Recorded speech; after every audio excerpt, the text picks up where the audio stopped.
Before I jump into the actual story, I just want to say that this is 100% true. Hand to the Bible, swear to whatever you believe in. This actually happened to me. This is not a clickbait thumbnail and a clickbait title. So let's get right into it, man. So last summer, I worked as an Amazon delivery driver. If you guys don't know, it's essentially all the big Amazon trucks that you might see driving around your local town, your local city. You know, it's kind of like that box truck looking thing. It's basically a van, but it's got a big old box in the back where you can store all the packages for people, you know, when you're going through your route and things like that. So this was just like any other day I had. I think it was like 170, 180 stops, which is pretty typical. It takes you, usually I would start my shift at about 8:50 and I wouldn't finish up until like 6:30, 7 at night.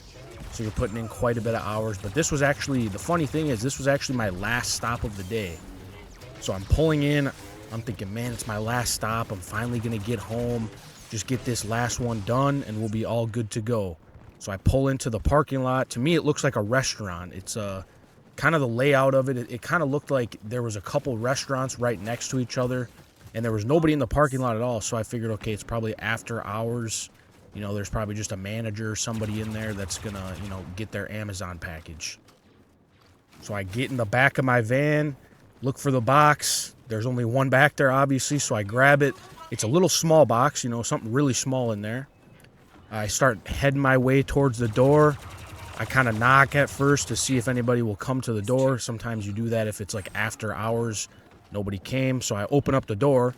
The first thing that I noticed that kind of threw me off when I walked in was it was pretty dark. It wasn't completely like pitch black, but it was pretty dim, and there were strobe lights going. So this kind of, immediately I was like, okay, this is kind of weird. I'm not really sure what's going on here. So I kind of started looking around a little bit, and I kind of peek my head around the corner of the entrance, and I see a room, and there's like poles and stuff in it. And immediately I'm like, okay, that's, you know, this might be something more than a restaurant. So at this point, I still hadn't put two and two together, but as I kept roaming this grand infrastructure, I noticed these two young ladies sitting on this bench. You know, again, it was kind of dim, but there were strobe lights going, so I could barely see them. And I noticed that they weren't really wearing clothes. Now, they were covered, but there were some areas that were not covered. And they were both kind of just staring at me. You know, they gave me a little wave. I probably looked like an idiot. I was wearing my Amazon vest, a bandana. You know, I had the guns showing, so it was kind of it was pretty awkward. And I kind of walked up to them. I was like, is there like a manager or something around here? And they pointed me towards the little bar area. So I make my way up to the bar. There's two gentlemen sitting up there having a drink. You know, I'm kind of awkwardly walking up there. I walk up there, stand there for about 5 seconds. They're both just staring at me, and I'm like, do you guys know if anybody works here? Is there a manager or something around here that I can speak to? I just have an Amazon package to drop off.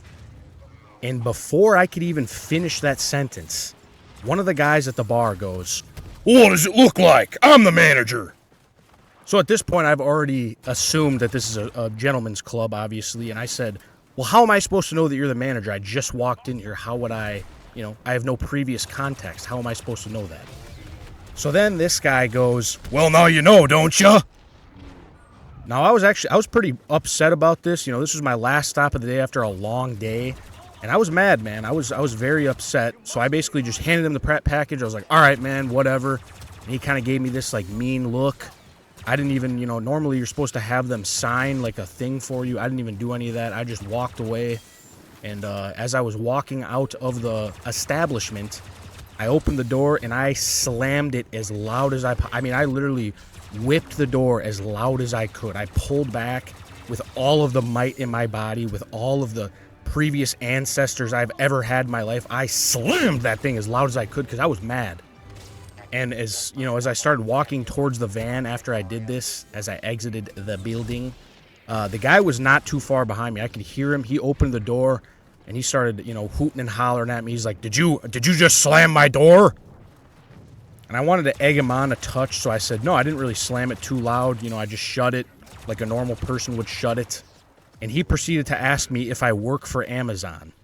Now, it was pretty obvious that I worked for Amazon. I was wearing an Amazon vest. You know, I had the hat on. I had the full Amazon blue outfits. I also had an Amazon van that was parked directly in the parking lot, right in front of the door. So with my quick wits, I said, "What does it look like?" While this was all happening, in a kind of classical 90s bully movie, if you can picture that in your head, he started rolling up his arm sleeves so that he could like show me his biceps or whatever. He started crossing his arms, getting a little bit of an aggressive stance, as they would say. And I'm not going to lie, for a second I thought, okay, this might turn into, this could turn ugly pretty quickly. And this was not a small guy.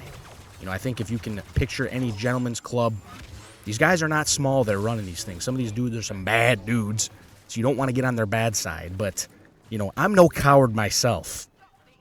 And he just kept telling me he was going to call Amazon, make sure he gets me fired. And I was like, you can go ahead and do it. And basically the way that you find like each specific Amazon driver company's phone number, you kind of have to jump through some hoops. So he definitely had to make a few phone calls to do that. So after all this, happened, I said my goodbyes to him. I gave him a nice little wave. I don't think he waved back. I can't really remember. But, I started heading home, and immediately I contacted my roadside like driver assistance manager number and told them kind of what happened.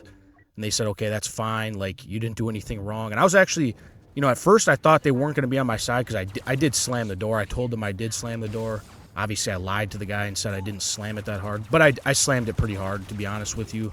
But basically, after I made that phone call to tell them kind of what happened, about, 30 minutes later, when I finally made my way back to the Amazon facility and kind of briefed them on everything that happened, because they were obviously all pretty curious, they basically told me that the guy called Amazon first, and then they figured out how to get the phone number of my manager, so he called them then. And then basically they told him that what he did was unacceptable, and they ended up banning him from receiving Amazon package for life. So that means that his business can no longer receive Amazon packages. So now he basically has to go to, it's called like a third-party location, like an Amazon locker, to get his packages.